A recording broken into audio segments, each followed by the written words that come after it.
अस्सलाम वालेकुम students, ninth physics के साथ मैं हूं ग़ुलाम मुस्तफ़ा स्टूडेंट। आज से हम चैप्टर 3 के न्यूमेरिकल स्टार्ट करने जा रहे हैं जी। न्यूमेरिकल 3.1 देखें ज़रा। यहाँ पे वो कह रहा है a force of 20 newton moves a body with an acceleration of 2 metre पर second square, what is its mass. तो ये कह रहा है कि एक फोर्स है जी 20 न्यूटन की, वो एक जिस्म को मूव करवा रही है किस एक्सेलरेशन के साथ, 2 मीटर पर सेकंड स्क्वायर के एक्सेलरेशन के साथ। उस जिस्म का मैस क्या होगा। यहाँ पे सबसे पहले आपने लिखना है जी फोर्स कितनी है 20 न्यूटन, एक्सेलरेशन हमारे पास है जी 2 मीटर पर सेकंड स्क्वायर और मैस हमने मालूम करना है। तो बहुत ही सिंपल सा फार्मूला है, बाय न्यूटन सेकंड लॉ। क्या था न्यूटन का दूसरा कानून, F = m में। यहाँ पे अगर हम देखें हमें वैल्यू चाहिए m की, तो a इधर ज़रब हो रहा है, उधर आके डिवाइड हो जाएगा, तो F/A = m। ठीक है जी। अच्छा, यहाँ पे अगर हम f की वैल्यू पुट करें तो वो 20 है जी, और a की वैल्यू हमारे पास 2 है, m हमारे पास वैसे आ जाएगी। इसको जब हम सॉल्व करेंगे तो हमारे पास 10 आ जाएगा, और ये किलोग्राम मैस का यूनिट है। तो ये न्यूमेरिकल कंप्लीट हो गया। उसके बाद ये 3.2 numerical, the weight of the body is 147 Newton. के एक जिस्म का जो वज़न है वो 147 न्यूटन है। व्हाट इज़ इट्स मैस, उसका मैस क्या होगा। तो सबसे पहले हम लिखेंगे इसका वेट, इसको स्मॉल w से ज़ाहिर करते हैं, और वो कितना है जी 147 न्यूटन। ठीक है, और हमने क्या फाइंड करना है, उसका मैस हमने मालूम करना है। तो बहुत ही सिंपल सा फार्मूला। वेट की डेफिनेशन आपको पता है, इसका फार्मूला हमने पढ़ा था, W = mg होता है। ठीक है, अब g इधर क्या हो रहा है, ज़रब हो रहा है, उधर जाके डिवाइड हो जाएगा, तो W/g = m। W हमारे पास कितना है जी 147, और g हमारे पास ये 10 होता है, ये आपको पता है, ये आपको याद रखना पड़ेगा। ठीक है जी। अब इसको 147 को जब हम 10 पे तकसीम करेंगे तो हमारे पास आएगा 14.7, और ये मैस है तो इसका यूनिट क्या आ जाएगा, किलोग्राम। तो ये न्यूमेरिकल भी हमारा कंप्लीट हो गया। उसके बाद न्यूमेरिकल है जी 3.3, how much force is needed to prevent a body of mass 10 kilogram from falling. वो ये कह रहा है कि कितनी फ़ोर्स हमें चाहिए एक 10 किलोग्राम के मैस को गिरने से बचाने के लिए। तो जाहिर है वो क्यों गिरता है, क्योंकि उसका वज़न होता है। अगर हम उसके वज़न के बराबर फोर्स लगा दें ऊपर की जानब, तो फिर जो है वो जिस्म नहीं गिरेगा। इसका मतलब उसका वज़न हमने, अगर हमें उसका वज़न मालूम हो जाए तो फिर हम उस वज़न के बराबर जो है वो फोर्स लगाएंगे ऊपर की जानब, तो वो जिस्म जो है वो गिरने से बच जाएगा। इसका मतलब हमें वज़न फाइंड करना है। ठीक है, तो यहाँ पे हम लिख सकते हैं how much force is needed. यहाँ पे मैस उसने दिया जी 10 किलोग्राम। मैस कितना है, 10 किलोग्राम है, और हमने फोर्स जो है वो मालूम करनी है इसको गिरने से बचाने के लिए। जैसे मैंने कहा कि फोर्स जो है वो वेट के बराबर होगी, तो इसलिए हम लिखेंगे F = W = mg। W को आपको पता है mg के इक्वल होता है, तो F हमारे पास आ जाएगा, m कितना है जी 10 है, और g भी हमारे पास 10 है। दोनों को ज़रब देंगे तो हमारे पास आंसर आएगा 100 न्यूटन, यानी कि 100 न्यूटन की फोर्स चाहिए उसको गिरने से बचाने के लिए। तो ये न्यूमेरिकल भी कंप्लीट हो गया। उसके बाद ये हमारे पास 3.4 न्यूमेरिकल है जी, find the acceleration produced by force of 100 newton. तो वो कह रहा है कि 100 न्यूटन की एक फोर्स है, उससे पैदा होने वाला एक्सेलरेशन मालूम करें इन ए मैस ऑफ 50 kg। मैस कितना है जी 50 किलोग्राम। तो फोर्स हमारे पास है 100 न्यूटन, और मैस हमारे पास है 50 किलोग्राम, और हमने इसका एक्सेलरेशन जो है वो मालूम करना है। तो यहाँ पे भी हमने वही कानून लगाना है, न्यूटन सेकंड लॉ। यहाँ पे लिखेगा by Newton's second law. F = m में हमें एक ही वैल्यू चाहिए, तो m उधर जाके डिवाइड हो जाएगा, तो F/m = a। F हमारे पास कितना 100 है, और m हमारे पास 50 है जी। a हमने मालूम करना है, कैंसलेशन करेंगे, सोल्यूशन करेंगे, तो हमारे पास ये आएगा 2 मीटर पर second square, which is the unit of acceleration. तो ये न्यूमेरिकल भी कंप्लीट हो गया। 3.5 न्यूमेरिकल थोड़ा सा पिछले न्यूमेरिकल से डिफरेंट है।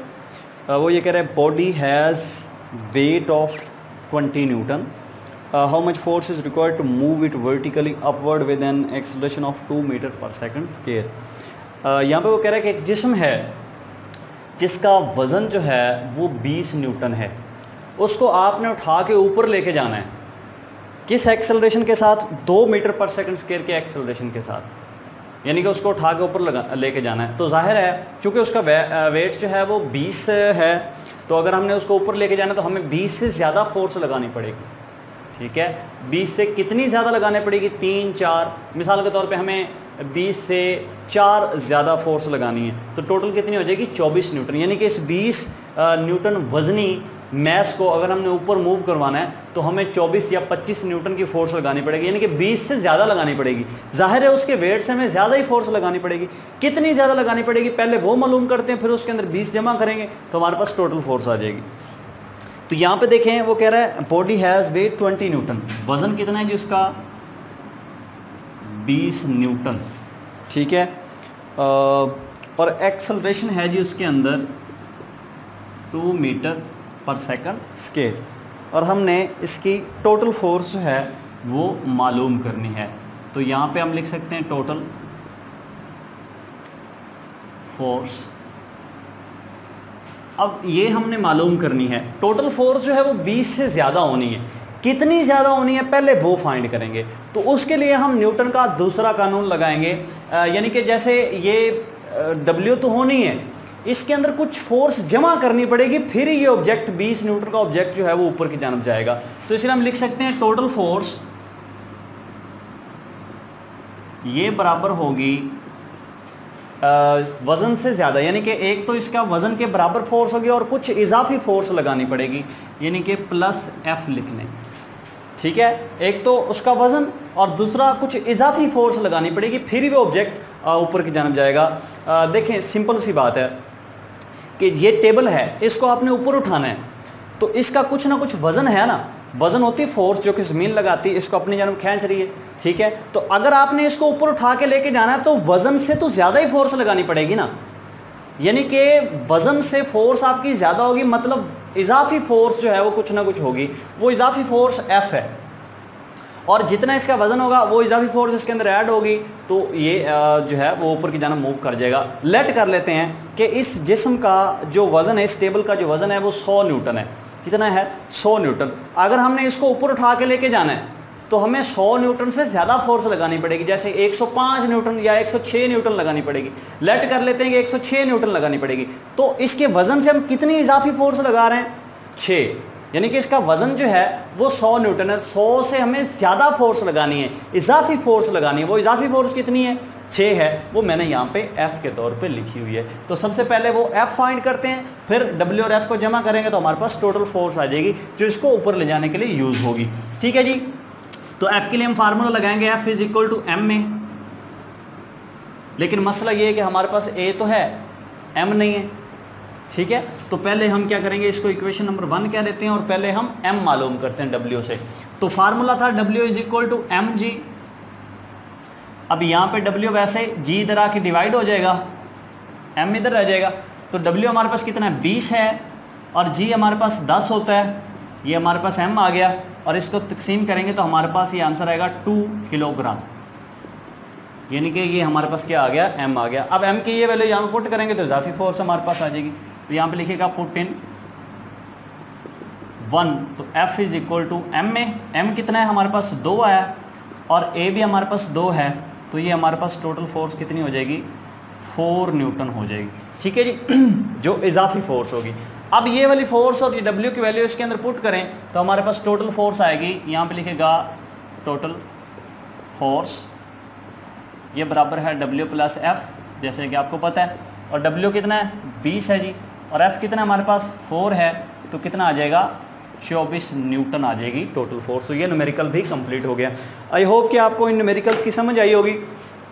आज के लेक्चर के अंदर जस्ट ही 5 न्यूमेरिकल करने थे। नेक्स्ट लेक्चर इंशाल्लाह बहुत अहम होगा और उसके अंदर हमने बकिया सारे न्यूमेरिकल कर लेने हैं। तो अगर इस लेक्चर में किसी न्यूमेरिकल की समझ नहीं तो वो आप जो है वो पूछ सकते हैं। आज के लेक्चर को यहीं पे ख़त्म करते हैं जी। अल्लाह हाफिज़।